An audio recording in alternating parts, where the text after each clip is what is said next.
Whoa, I want to know where I can go when you're not around, and I'm feeling down. So won't you stay for a moment so I can say. Assalamualaikum warahmatullahi wabarakatuh. Kami dari kelompok 3 membawakan tema Perumusan Piagam Jakarta. Perkenalkan, nama saya Hilman Nurfadilah. Di sini saya berperan sebagai Dr. Rajiman Wedyo Diningrat dan AA Meramis. Saya Yuliani Fatimah berperan sebagai Insinyur Soekarno dan Wahid Hashim. Saya Rimah Nur Aini berperan sebagai Subarjo. Saya Syara Melia Salsabila berperan sebagai narator dan Muhammad Hatta. Sekian dari kami, selamat menyaksikan. Perumusan Piagam Jakarta. Setelah selesai persidangan BPU PKI yang pertama pada 29 Mei sampai 1 Juni 1945, dilaksanakan persidangan yang kedua pada 10 sampai 16 Juni 1945. Sebelum dilaksanakan persidangan kedua, Insinyur Soekarno mengusulkan kepada Dr. Rajiman Wedyo Diningrat agar membentuk suatu panitia kecil yang disebut Panitia 9 yang menampung saran dan pendapat mengenai dasar negara.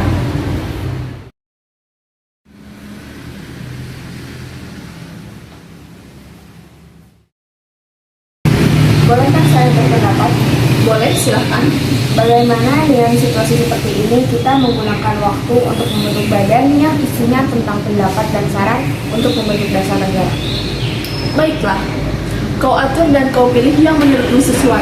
Tapi jangan lupa, kau memiliki tugas yang harus kau selesaikan sidang berikutnya. Musyawarah Pembentukan Piagam Jakarta. Assalamualaikum warahmatullahi wabarakatuh. Waalaikumsalam warahmatullahi wabarakatuh. Salam sejahtera bagi kita semua. Di sini saya sebagai pemimpin musyawarah akan memimpin rancangan Undang-Undang Dasar 1945. Apabila kalian memiliki gagasan yang cocok untuk rancangan ini, boleh kalian sampaikan sekarang juga. Saya Bunata. Saya menyarankan memasukkan ketuhanan dengan kewajiban syariat Islam bagi pemeluknya sebagai sila penting. Karena menurut saya, syariat Islam bisa menjadi dasar untuk Indonesia merdeka. Meskipun begitu, bukannya malah terkesan sombong. Memang seperti yang saya katakan sebelumnya, kita tidak mewajibkan semua orang untuk menjalankannya. Hanya mereka yang tertentu. Ini adalah hal yang sangat penting. Jangan sampai hal seperti ini menjadi kegaduhan untuk selanjutnya. Saya setuju dengan Subarjo. Saya menyarankan untuk sila kedua kita masukkan saja kemanusiaan. Kita juga harus membawa persatuan, karena persatuan itu hal yang penting. Pada hari tersebut pun Jakarta Charter atau Piagam Jakarta telah dibuat.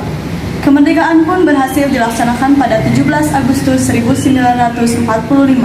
Kemudian Piagam Jakarta dijadikan sebagai pembukaan Undang-Undang Dasar Negara Republik Indonesia tahun 1945.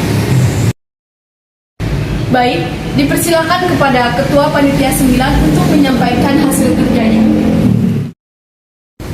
Baik, kami dari Panitia 9 telah membuat dasar negara yang diberi nama Jakarta Charter atau Piagam Jakarta, dan inilah isinya.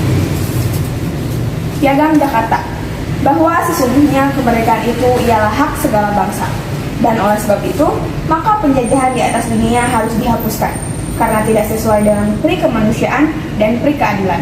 Dan perjuangan pergerakan kemerdekaan Indonesia telah sampailah kepada saat yang berbahagia dengan selamat sentosa mengantarkan rakyat Indonesia ke depan pintu gerbang negara Indonesia yang merdeka, bersatu, berdaulat, adil dan makmur. Atas berkat rahmat Allah yang Maha Kuasa dan dengan didorongkan oleh keinginan leluhur supaya berkehidupan kebangsaan yang bebas, maka rakyat Indonesia mengatakan dengan ini kemerdekaannya. Kemudian daripada itu, untuk membentuk suatu pemerintah negara Indonesia merdeka yang melindungi segenap bangsa Indonesia dan seluruh tumpah darah Indonesia, dan untuk memajukan kesejahteraan umum, mencerdaskan kehidupan bangsa, dan ikut melaksanakan ketertiban dunia yang berdasarkan kemerdekaan, perdamaian abadi dan keadilan sosial, maka disusunlah kemerdekaan kebangsaan Indonesia itu dalam suatu hukum dasar negara Indonesia yang terbentuk dalam suatu susunan negara Republik Indonesia yang berkedaulatan rakyat dan berdasar kepada ketuhanan dengan kewajiban menjalankan syariat Islam bagi pemeluk-pemeluknya menurut dasar kemanusiaan yang adil dan beradab, persatuan Indonesia dan kerakyatan yang dipimpin oleh hikmah kebijaksanaan dalam permusyawaratan perwakilan, serta dengan mewujudkan suatu keadilan sosial bagi seluruh rakyat Indonesia. Jakarta, 22 Juni 1945. Badan Penyelidik Usaha Persiapan Kemerdekaan Indonesia (BPUPKI), Panitia 9, Haji Soekarno, Haji Ahmad Subarjo, Haji Abdul Kahar Muzakin, Alex Andreas Marinis, Agnu Sugno Coko Suyoso, Haji Muhammad Hatta, Haji Abdul Wahid Hashim, Haji Abdul Salim, dan Haji Muhammad Yamin. Sekian dan terima kasih.